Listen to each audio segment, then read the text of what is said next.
Welcome to my channel Kartikeya 360। Hello cricketers, आज मैं बात करने जा रहा हूँ लेफ्ट आर्म स्पिन बॉलिंग की। तो आज हम इसमें ग्रिप, वेरिएशन और रिलीज पॉइंट के बारे में बताएंगे, जिससे आपकी बॉलिंग में और इम्प्रूवमेंट आए। तो सबसे पहले हम लेफ्ट आर्म बॉलिंग स्पिन के ग्रिप के बारे में बात करेंगे। तो ग्रिप जो होगा वो इस तरह से होगा कि आपका इंडेक्स फिंगर और मिडिल फिंगर के बीच में गैप होगा और थंब के सपोर्ट से आप बॉल रिलीज़ करेंगे। लेकिन रिलीज़ करते टाइम आपको ये याद रखना है कि हमेशा इंडेक्स फिंगर से बॉल ऊपर से रिलीज़ होए।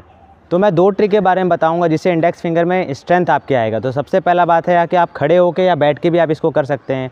तो ये आप इस तरह से आपको रिलीज़ करना है, इंडेक्स फिंगर और मिडिल फिंगर के सपोर्ट से। थोड़ा थंब भी लगता है तो आप इस तरह से आप रिलीज़ कर सकते हैं। और दूसरी बात ये है कि आप बॉल जो है छोटे रनअप से आप इस तरह से, जैसे भट्टा मारते हैं उस तरह से आप इस तरह से थ्रो कर सकते हैं, ऐसे इंडेक्स फिंगर और इसके सहारे इस तरह से आप करेंगे, जिससे आपके इंडेक्स फिंगर में और स्ट्रेंथ आएगा और बॉलिंग में रोटेशन बढ़ेगा, बॉल में आपके और ज़्यादा रोटेशन बढ़ेगा। तो अब हम लेफ्ट आर्म बॉलिंग स्पिन के वेरिएशन के बारे में बात करेंगे। वेरिएशन एक पहला होता है आर्म बॉल। आर्म बॉल के लिए देखिए, आप जैसे नॉर्मल स्पिन पकड़ते हैं तो इस तरह से ना पकड़ के आपको इस तरह से बॉल पकड़ना है, ठीक है। आपको रिलीज़ इस तरह से करनी है। इसके लिए भी आप ड्रिल कर सकते हैं इस तरह से आप, जिससे आपका बैक स्पिन अच्छा होगा। बैक स्पिन अच्छा होगा तो आर्म बॉल अच्छी आएगी, ड्रिफ्ट अच्छा करेगी बॉल। सेकेंड वेरिएशन के बारे में बात करेंगे, वो है टॉप स्पिन। टॉप स्पिन डालते कैसे हैं और रिलीज़ कैसे करते हैं मैं बताता हूँ आपको। तो टॉप स्पिन के लिए नॉर्मल लेफ्ट आर्म स्पिन की जैसे ग्रिप है वैसे ही करना है, सेम चीज़ वैसे ही, फिंगर वैसे ही रहेगा।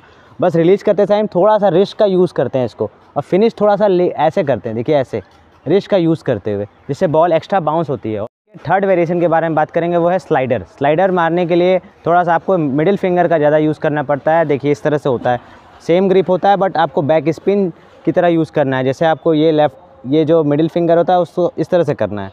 तो इस तरह से आप जब करेंगे तो बॉल विकेट पर पड़ते हुए तेज जाती है, निकलती है, इसलिए इसका नाम स्लाइडर पड़ा। तो इस तरह से आपको रिलीज़ करना है। तो सबसे पहले अब हम रनअप के बारे में बात करेंगे। रनअप आप काउंटेबल कर सकते हैं जितना आपकी सुविधा अनुसार हो।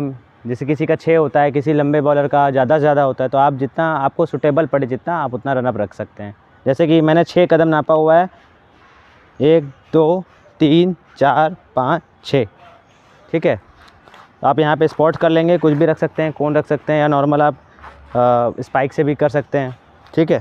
तो आपका रनअप जितना आपका सिंपल होगा और सीधा होगा उतना स्टेबिलिटी अच्छा होगा, उतना अच्छा बॉल रिलीज़ होगा, उतना आपका जंप अच्छा होगा। तो आपको इस बात का हमेशा ध्यान रखना है कि रनअप हमेशा सिंपल हो, ज़्यादा तेज़ भी नहीं आना, ज़्यादा धीमा भी नहीं आना, आपका नॉर्मल रनअप होना चाहिए। तो अब हम जंप के बारे में बात करेंगे। जो जंप होना चाहिए हमेशा फॉरवर्ड होना चाहिए, फॉरवर्ड डायरेक्शन में, बैकवर्ड नहीं होना चाहिए। दूसरी बात, आपका जो बैकफुट लैंडिंग होना चाहिए, जब आप जंप करने के बाद नीचे आते हैं तो बैकफुट लैंडिंग हमेशा ऐसे होना चाहिए, ज़्यादा पूरा बॉडी नहीं होना चाहिए, गिरना चाहिए। जिससे पूरा बॉडी गिरेगा तो बॉल आपका इनकंसिस्टेंट जगह पे जाएगा, कभी आगे कभी पीछे होगा।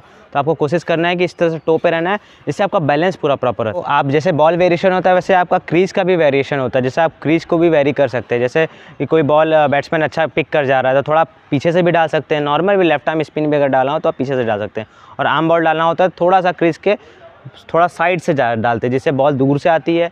जैसे हाथ आपका दूर से आता है और बॉल बाहर से आता है, और बॉल अच्छा अंदर की तरफ फिनिश होता है और ड्रिफ्ट अच्छा करता है। तो आपको ये बात का ध्यान रखना है कि क्रीज सबसे इंपॉर्टेंट होता है। क्रीज का आपको हमेशा यूज़ करना है, जिससे आपको विकेट लेने में आसानी होगा। और टॉप स्पिन के लिए सबसे इंपॉर्टेंट बात ये रखना है कि आपको हमेशा टॉप स्पिन कान के पास से रिलीज़ करना है। और हमें जो मैंने बताया आपको कि रिलीज़ करना है, रिस्ट का थोड़ा यूज़ करना है, तभी आपको एक्स्ट्रा बाउंस मिलेगा और आपको एफर्ट लगाना है इस बॉलिंग के लिए। तो अब मैं रनअप लेकर दिखाता हूँ कि रनअप क्या होना चाहिए, कैसा होना चाहिए।